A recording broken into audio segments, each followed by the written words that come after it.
Ha, salam kardeş. Salam. Hoş geldin Salam. sen. Ne Hoş tersen? geldin sen. Ne var ne yok? Sağ ol, çok sağ ol, var ol. Allah çok hayır versin kardeş. Allah razı olsun. Ben de değerli kardeşler salamlayıram. Allah bu videoya bakanlarım Allah balasını saklasın.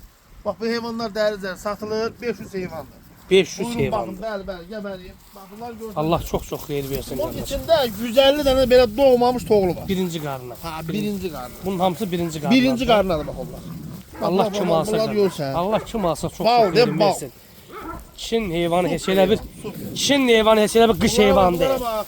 Muncuqdular da muncuq. Kula de kula. 150 dənədir də elə mi? 150 tanedir bak onlar. Bunlar yerlidir belə bir Bunlar şey. yeni yetişti. Bak bunlar çek. Çek bunu. Bu Satarıq. Sataq. Allah İnşallah. Allah xətirinə kim alsa ona çox xeyir versin. Allah çok hayır versin. Sizden xahiş edirəm, like verin, beğenin.